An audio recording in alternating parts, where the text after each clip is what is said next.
Welcome to another episode of the Multifamily Women's Podcast. We are so happy to have Kim Senn Cross here today. She's with the KSC Group, and she is a member of the Multifamily Innovation Council, as well as an attendee of our Women's Summit. And we are so happy to have you here today, Kim. Lauren, thank you for having me. So tell us a little bit about how you got into multifamily and what your journey was. My journey started in 1990. I was 25 years old, and a recruiter sent me to Lincoln Property Company. They were going from manual systems and putting computers out on site. So I was hired to help in that initiative and spent 10 years at Lincoln learning and growing through all the different phases. And here I am. Then you ended up at, was it Entrada next or RealPage? No. So my journey, I was at Lincoln. Okay. And then I went to work for an internet startup company. Okay. We were putting DSL and television set-top boxes and going around and for people to pay rent online. None of that through their television set-top box. We're using the hotel model. Ah. And after that, I started being an independent consultant and doing projects, subcontracting under friends, rolling out various software platforms. Got it. Then I went to RealPage and I was a consultant rolling out all the products. Went back on the property management side for Prime Group out of Los Angeles. Okay. Spent 5 years with them, another amazing family. I've been blessed to work at so many amazing companies. And then I went to be VP of Entrada. And then March 1st of 2013, I launched the KSC Group. That's amazing. And so that's a really cool journey to get so many different angles. We fall into property management and all of us test the waters and I've been on the supplier side for a minute. I've been on the management side, so I think that's a really cool journey. And it makes a lot of sense that then you would set yourself up to be able to consult. And so what does the KSC Group do for companies? We are a small boutique consulting firm. The team, we have some amazing people that have decades of experience in all aspects, conventional, affordable, student. We've all been on the applications side.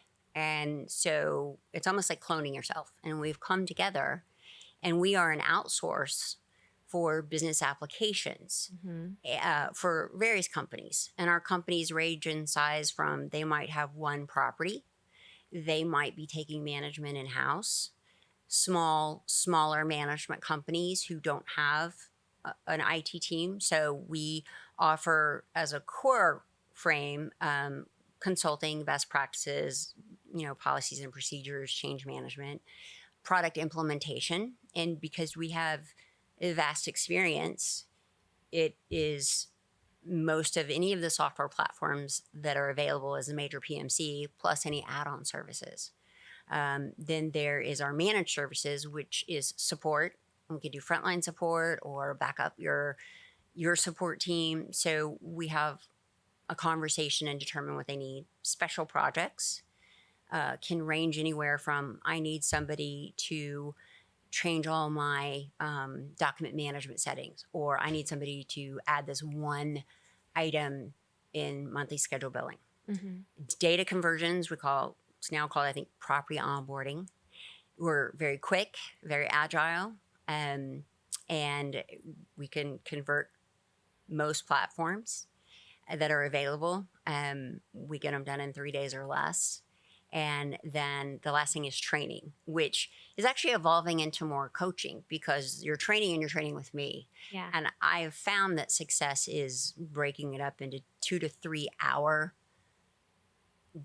targeted questions specifically for that job over a period of time instead of the 2-day, 3-day, in person or Zoom virtual training. And so these mini sessions seem to be, so that's what we do. And then our customers come and stay with us and say, can you do this? Can you do that? And so we'll do one-off projects just for certain people. I love that. And I've seen a lot more people start to work for themselves, start companies, realize this is a niche I can fill, or this is something I can help people with. And I think that's really the way of the future a lot of people are thinking about. So, as a woman, because you are a sponsor of the Women's Summit, as a woman, what have been some challenges you've had in starting your own business, becoming a founder? What did that journey look like, and what are some of the hurdles you're facing?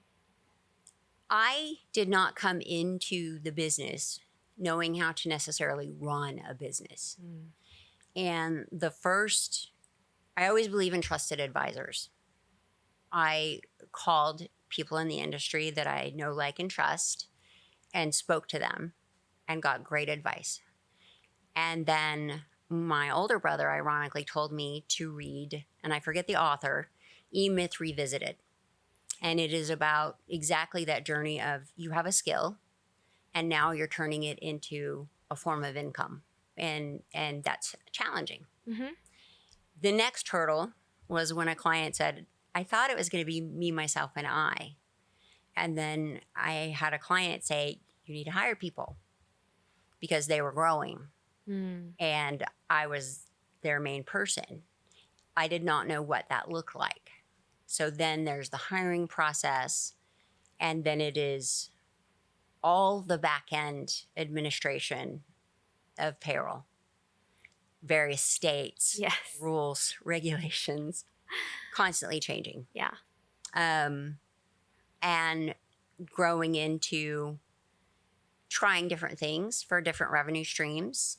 And some things worked, some things didn't work. And then different skill sets, mentoring, bringing people who were 19 years old and never worked in property management and bringing them into the company and guiding them.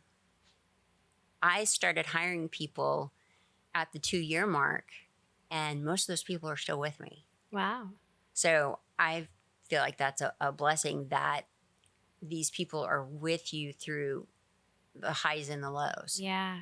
While you're trying to figure things out. And I always have to go on a leadership journey so that I can be the right person for them. Mm. There's self-doubt. You have to find people that you can trust to go talk to about that. And groups of people. That's why I love the Women's Summit. Yeah.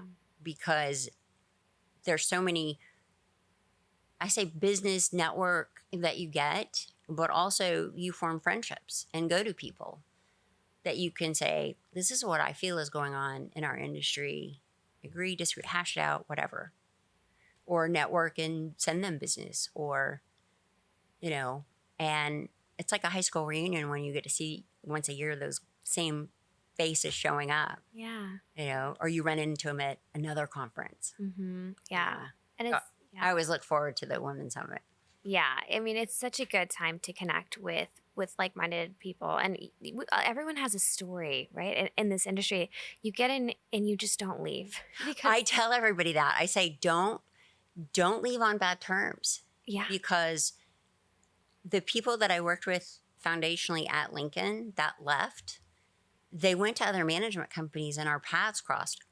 And when I started the company, I sent my email out, got my little domain, and I got my little email, and then I drafted my first email to my network.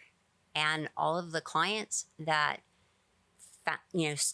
came to me were people I knew. Yep. From when I was 25 working at Lincoln, and they knew my work ethic and everything that I brought, and then they tell people. Yes.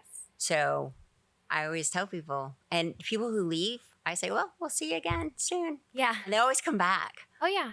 And even if it's not to come back to that company, it's to come back in a different way. Maybe you join the supplier side and now you want to have conversations with the people that you just worked with. And it is so intertwined. Every single one of us has that story. Oh, yeah. And it's like, I'll meet someone and I'll be like, wow. And then you realize, the same people, you've worked for the same company, but at a different time, or, whatever that is. So I think that's very sound advice to never burn a bridge, because no matter what went down or what unfolded in your choice to leave, you're going to wind up in the same room with those people again. You just will. You will. And the very first time we spoke and met, it was 6 degrees of Kevin Bacon because we already knew Mm-hmm. 3 of the same people Mm-hmm. in our journey. And Yeah. yet this was the first time we met in person. Yeah. And yeah, just the journeys that and you unfold and you start to share and you connect with people and you just it's such a great feeling to have connections on people that are such a different level than just, online or, it's so different in person. So, I'm really glad that we met. Me too. So, okay, so back to business here though. So how many people are on your team or how many associates do you have at We we have some, of course, more corporate folks. You've got to have the corporate accountant, sales, those kind of positions. Mhm. And then I would say we probably have 15 people dedicated Right. to the core functionality. Yeah. The other thing that's different about us is we give our clients a single point of contact, but based on the request, everybody does everything. Mhm. I do tickets, I do training, I may back somebody up. Yeah. And so it's basically who is the right fit or the right talent that can help solve this issue or resolve it. But we also want to make sure the client has a main person and they bring those projects, those tickets, whatever, to that person, and then they work to make sure the right person has it or understands. Or if it's a project where we bring in, they're not 19 anymore, right? Yeah. They're 26, 27, 28 years old, and their knowledge is vast. And so we might put them on a project, or it's an opportunity as a senior leader to teach them a new skill Mm. and level them up, right? I love that. So What's your favorite project or what's your favorite kind of solution that you've had for one of your clients? that's kind of hard. I've gotten I when I first started, I went through a software selection and then the implementation for a company that was very established.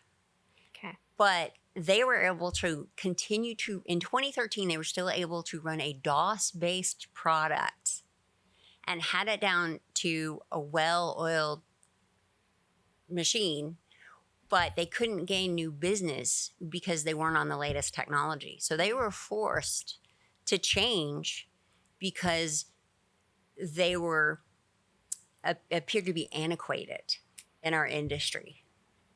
And so that was interesting. Mm. And then sometimes it's a challenge that says, I'm taking over management and I have to be live in 2 weeks. And I go, okay, challenge accepted, right? What I love right now is what's going on with Nectar Flow, Yeah. because it's exciting. And I always love puzzles and problems and processes and thinking about how can I do something more efficient or give it a new shiny brightness to it that sets that company apart, Mm-hmm. right? And so what's going on with Nectar Flow, AI and automation is very exciting to me Yeah. and to a couple of other folks in on the team. So we're behind the scenes. We've built integrations and workflows for clients. And now we're able to go, okay, if we were to build this now on the Nectar Flow platform, Right. what does that look like? Yeah. And does it give us also then the opportunity to do more for that company? Absolutely. So that's what's exciting to me right now. I think it's really exciting. And here's the thing is that there's going to need to be a group of people in our industry who really advocate for change, but also help companies of all sizes navigate through how that change is going to be implemented. And so, it's going to come to a point where innovation has to happen. We're already seeing it. We're at a point where something's got to give, right? And so there are people like you who are so seasoned in software implementation, in tech, in how to bring new tech to our industry. you're the perfect person to bring something like this in front of the right That's people. exactly I have been so, I guess, Malcolm Gladwell wrote a book, and it wasn't Tipping Point. It was the one he wrote, Outliers. Mm-hmm.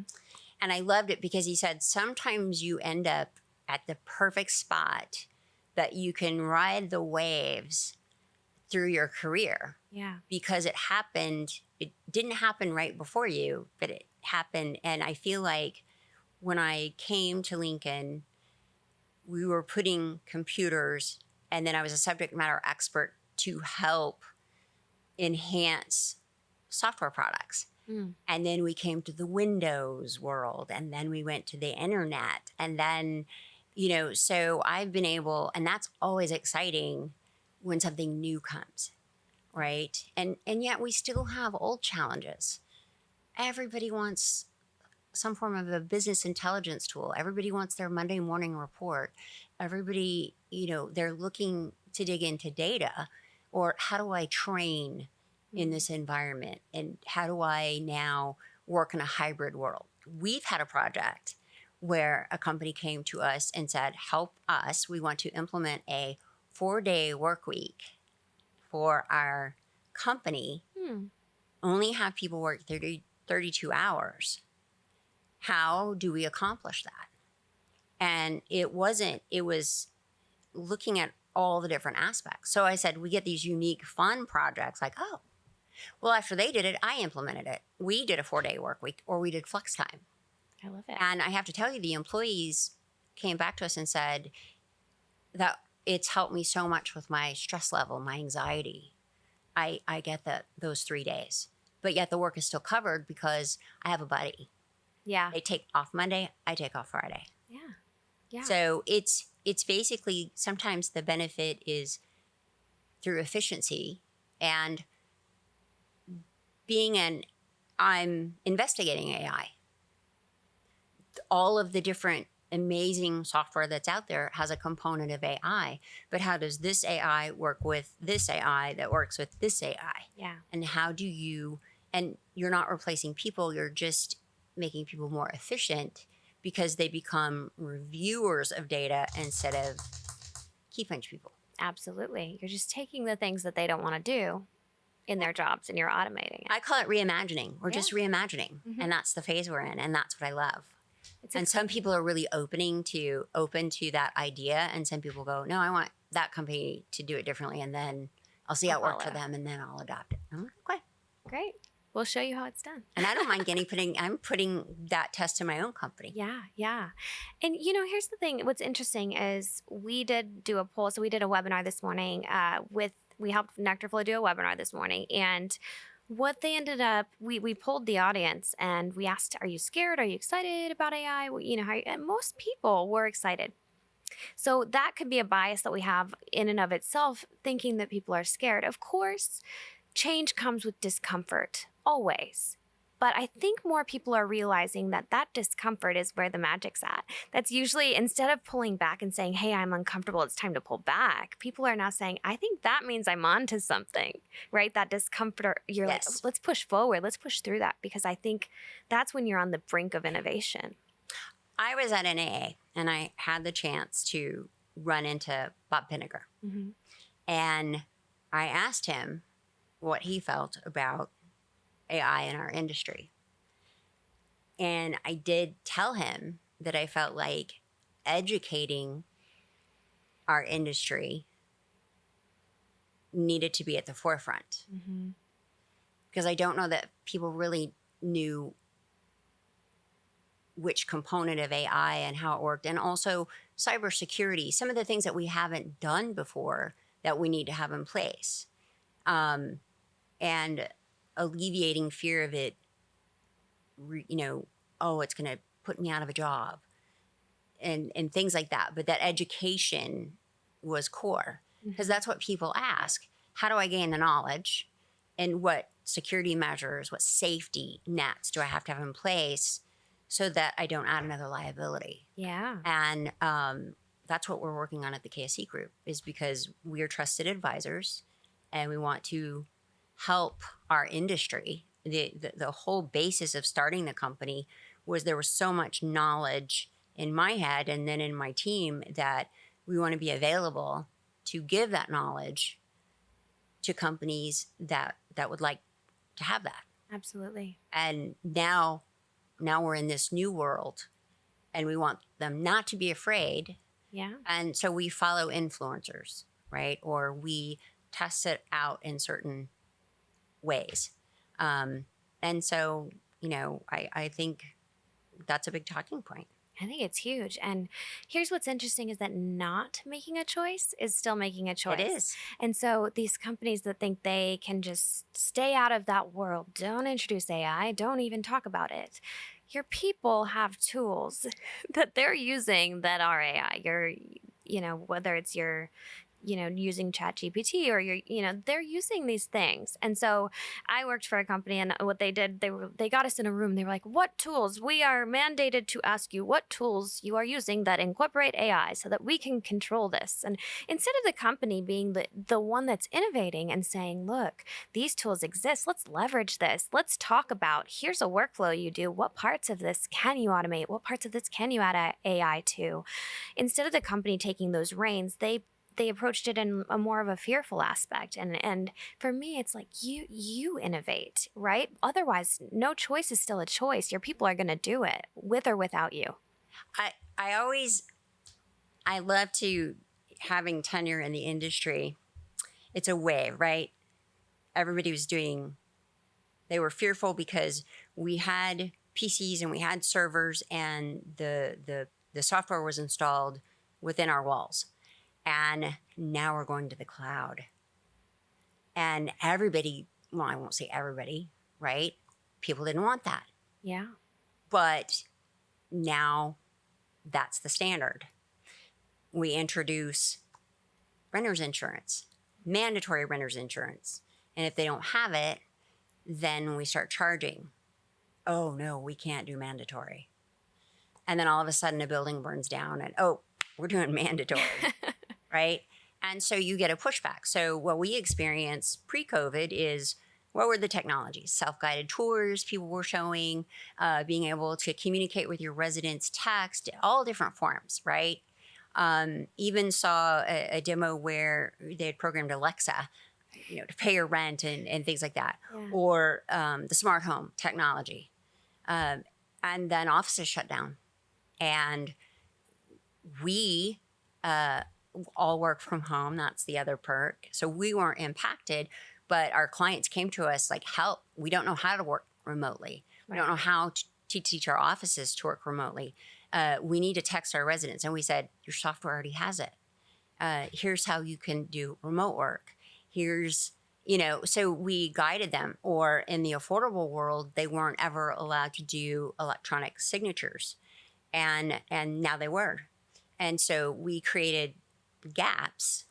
The software providers were in the process of developing, prospect tools, like, different things, but we kind of helped fill that gap. So repayment agreements and things like that. We had online forms, different ways to help them navigate this world and tell them, they already had some self-guided tours. A lot of people went ahead and did, went ahead and adopted. So the whole point is AI, like you said, we call embracing. Make it a positive experience, and that we're going to put it in a bubble and test it and vet it out, and we're going to roll it out in small increments and see how it goes, and then catch a vision from there about, okay, how far can we take this, and not come at it fear-based. But you will have people who are afraid or want to wait and see how the industry, embraces it. Yeah. And that's their choice, right? It's, it's totally up to everybody how they want to embrace this. But I think, in my opinion, the more we just accept that it's here, accept that our people are already using it, and think of it that way, that now how can I rein this back in? I need to be the first one to understand all of the capabilities, and now I can work with my people to say which parts of your job do we want this in, right? So as with anything else, I think it's up to the individual, but our leaders need to be leaders right now. Yeah. Truly. In every initiative and every innovation. And part of it too is a leader sometimes makes a decision and is removed from then the implementation, the adoption, and all that, and they're I guess what you call kind of sponsors of it, but they're removed, and they really need to be involved, Yes. and understand that technology, because at the end of the day, whatever they're doing is going to funnel into the data that they're reviewing to make decisions. Yep. And so I think one of my first boss in the industry, when we started doing email, he didn't do computers. And so I basically printed out every email and sat it in his chair until the big boss drove in and we saw his car sitting out front and told him, she can't print your emails for you anymore. Yeah. And I was like, sorry, Yeah. you have to now embrace email, Absolutely. Yeah. So it's just so funny. I've seen, and 2 years from now, we're going to be talking about it in a different way. Oh, yeah. Nobody wanted to do online payments. And now there's companies out there that we send it to them and let them do our payments. Now, I wish people would pay their vendors not in a check form. That's my next goal is, hey, you want your rent check pretty quick. I kind of want to get paid pretty quick electronically. Can we work on that? Oh, yeah. But some people are like, we're never going to get away from our check printing. I mean, I've seen it in action, on the management side. It's wild. It's literally, hey, did that payment get processed? Well, it was mailed 4 days ago. I can check with, and I'm like, what? Exactly. How are we so behind the times in the way that we're processing It's payments? so and getting them? easy to do these days. And I even talked to Avid Exchange. I saw them at NAA. I said, hey, we'll just build a platform to, so for my AR and stuff and kind of help me. I know you're helping, on some other ways, on this side, but can you help?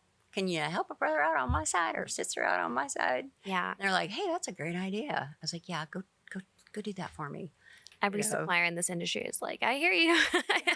I'm here for this. I get this. Yeah.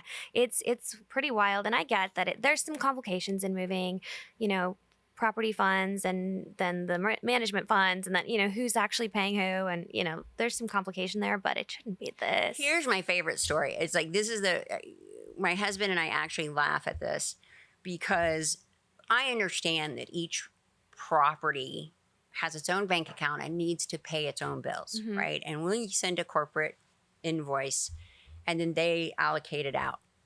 And I went to the mailbox and had a really thick envelope. And I thought, wow, I got a bunch of checks in.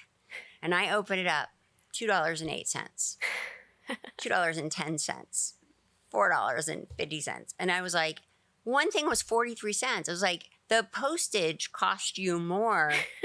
The paper, right? If you'd have paid this electronically, what is that, like a 35-cent transaction fee? And yet now all my excitement is gone and I have to hand sign the back and endorse each one of these. Because it's all different properties. Because it's all different portion properties. Of, yes. And I understand that requirement, but there has to be there has to be a better way. These are just the things that you're like, how are we still doing this? So I felt like, instead of, I'm just going to wait until you owe like a lot more money before I send you an invoice. Because why do I want to run to the bank for $2.08? Yeah, I'll bill you every 6 months. Yeah. Just call it a day. You'll get one annual fee. Wow, that is just, yes. There are a lot of innovations that still and there have to be other companies that have that kind of pain.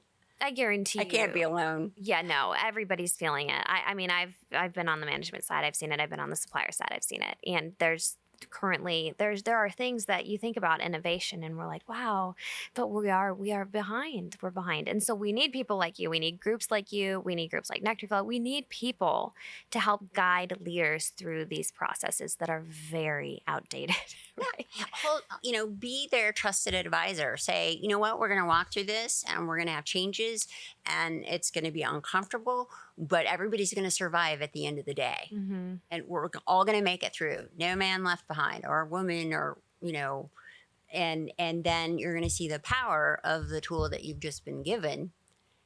And then you're going to reimagine Mm-hmm. all the other things it can do. Absolutely. And that's what I'm waiting for. That's what's exciting for me. I think that's brilliant. 'Cause that means more fun projects. Well, and how I'm so excited about everything in the future with you. I think it's incredible. We could probably just go back and forth for hours and hours about all the possibilities of the future. We've had so many amazing conversations.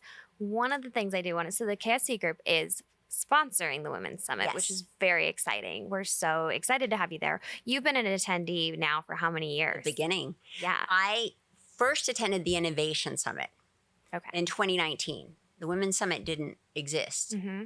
And I had a connection with Carrie and Patrick, and we happened to have a phone call. And I said, when I came into this industry, there weren't many women that were on the IT side. Mm. There aren't a lot of women consulting companies. And I said, what about a women's conference? And, something that we can go to and learn from. And Carrie's like, actually, we've been thinking about that. Yeah. So I have been a huge advocate of this. And I loved because the very first summit had a lot of male speakers, because it's not anti, male, because I have had the best experience with mentorship and people supporting me in my journey, Yeah. male, female, whatever. They gave me their knowledge. They gave me their trust. They said, Kim, we want you to be the subject matter expert to build a market survey platform, or Mhm. go to this site and find out how much paper they have and what's redundant. And they trusted me to come back with solutions. And so I love now that you can walk into the C-suite and see a diverse group Absolutely. all the way, Yeah. So it's exciting. Yeah. Yeah. And we talk about it like that a lot. We always say we're building buildings for everybody. We're that's who our renter is. That's who our client is at the end of the day. And so if we don't have representation on the boards of these different companies that are that diverse, how are we supposed to create products for diverse groups of people? It just makes sense, right? To have everybody in the room. And so we always talk about the Women's Summit as just another group of people that are all working together to innovate, that have a unique background, unique set of circumstances, but all working together for the same exact point of innovation, right? Well, and the other thing the KSC Group did, and what I love about the Women's Summit, is I'm in my exit mode. A lot of people are retiring. Mm-hmm. Everybody that mentored me is retired. And so I love the Women's Summit because I'm seeing the next generation. And so we did a master class for internal clients to teach people how to be system admins. It had nothing to do with what PMC software you had. It had to be what tools are available to help you. And we had accountants, the owners, the IT team attend, because we were talking about all the various tools. And so when I go there, I have the next generation coming to me for mentorship. And I love that. And it's even more personal because I was a single mom raising 3 kids. Mm-hmm. And I was blessed to be able to work out of my house. And of course I wore yoga pants and a ponytail like I do today, not on the podcast. And they didn't know what I did. Yeah. They just thought I talked on the phone all day. And then I made them be leasing agents. And I loved it when my son came in. I have 2 daughters and a son. And when my son came in and said, I know what you do. I just produce Blue Moon leases. Mm-hmm. And I said, yeah, we can have a conversation. And they grew up doing data conversions, having to tick and tie source data, the old school, in order to earn gas money. Now they all work for the company. So that is the next generation Yeah. in various forms. So it's not just who I meet and greet at conferences, it's also within my own family Yeah. because there's a path for them. They're all different. They have different paths, but it's the one thing that you can come into with a high school diploma and the sky's the limit. Yeah. You want to be an accountant. You want to work on site. One of my daughter's friends didn't really like college. I introduced her to some folks at Lincoln, and she is one of their top leasing agents, winning awards left and right for a long time now Amazing. because I knew her personality. I thought she'd be a great fit. Yeah. So I love the give back phase I'm in now. That probably is, I love the technology, I love the innovation, but I also love people.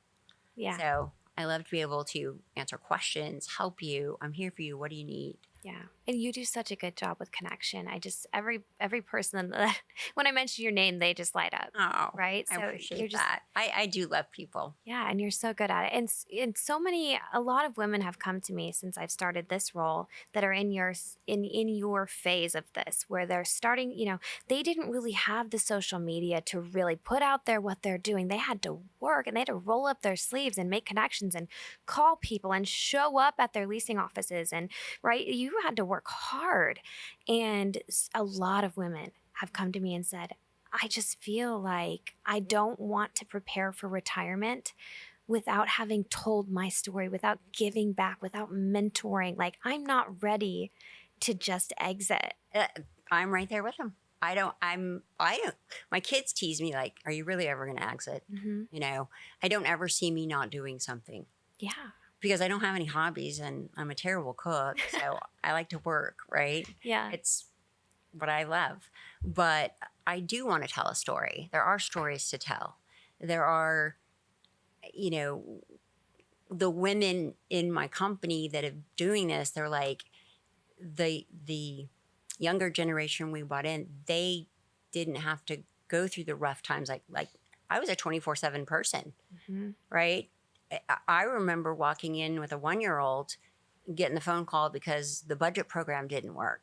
And it was Saturday, and he got up and punched the alarm. Next thing I know, the alarm's going off. I didn't even know I had an alarm that worked, right? But I'm answering a budget question. And it's not like that today, Mm-hmm. because people said, we don't want that. We want something else. And so I do want to mentor people, but it's also other female entrepreneurs. I'm part of a member of other groups where I teach and speak and lead female entrepreneurs in they, where I started. And of course, it's usually about the technology you need. Yeah. So it's like, this is what I needed to start, and this was the middle, and here's where I am now, and things like that. But like you said, it's more about walking along beside somebody. Mm-hmm. And I have mentors. There are people that I can pick up the phone today, even if they're retired, I'll still call them. And people in this industry love to help somebody else out. Yes. They love to share their experience, and they want you to call them. They won't turn away from you. As long as the first phone call isn't, bye, I can generate more leads and get you more sales, and That's that right. LinkedIn That's right. spam you get. That's very right. Because of how genuine and embedded we are, all of us, I do think that, and even suppliers are doing so much better at understanding. It's so much better just to be in the room with those people having the same conversations than these cold call, I don't really know you, right? That's not where the magic is going to happen at all. I love the in-person. Yes. I love you're at the conference, and I always want to know where everybody's hanging out afterwards, Mm-hmm. because that's where you get to talk. But you're also, you start off as a business alliance chatting about the industry, and then all of a sudden it's, hey, how's your kids, how's your dad, how's your mom, it's then you become friends. Yeah. And you really care about, and people shift and move. Like you said, they're on the supplier side and now they're not there anymore, and they're over at this company, and they call you and they say, oh, I made this change. Well, you want to help them. Yeah. Or I know a few people that have worked for other software companies that have now stepped out on their own, and I'll go, tell me about your product. Yeah. Because my philosophy is, as a trusted advisor, there are, some firms that if you select this software, they're going to get not only the consulting dollars, but they're going to get a percentage of the sale. Yep. And that's not our model. Our model is if I like that software, then I'm going to recommend it. Yeah. And so when somebody comes to me about an idea, I was like, well, show me, tell me about it. And then I'll give them an honest answer. And I'll say, okay, now I might have a couple of people I could, send your way. Send me an email that describes your service with something that I can forward. And that's what I do. And I always love, so we have this whole division that really just works with suppliers. And sometimes they're new to the industry and they need to be taught all the acronyms. Yeah. And how the acronyms. The acronyms. And they've never worked on site. Yeah. So they're like, this data looks weird. And I said, oh yeah, the leasing agent did this and then they undid it and then they did it again. And so you have to normalize your data, right? It's because I know what the front end looks like. Yeah. So it's great. And then you see those companies grow and then you see who they hire as leadership and the baby's launched. Awesome. It's amazing. I think it's incredible. And I think a lot of people can resonate with that, that we're trying to educate, we're trying to bring an industry up to speed. At the end of the day, that's all, we're all working towards the same goal. And it's amazing. Yeah. So how can someone find the KSC Group and get in touch with you? What's the best way? So on our website, there's a contact us form. Yeah. And automation, right? So if you go in and fill out the form, it is going to send in into our sales CRM, and we're going to reach out to you. We just want to know what problem can we solve, and then we bring people to the table, have a discussion, and then take it from there and see if we're a good fit. And if we're not a fit for somebody, I guarantee you I know and can recommend you, and I will even recommend you to people. Think like, oh, this company's your competitor. They're really not, because we're so boutique in what we do.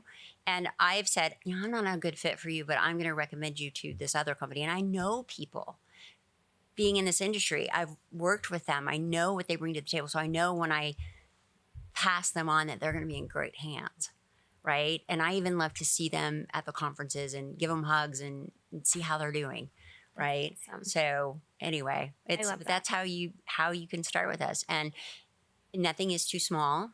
We have one owner that owns 18 units, and we have top NMHC 50 clients. So everybody is treated as important and valuable, and how can we help? I love that.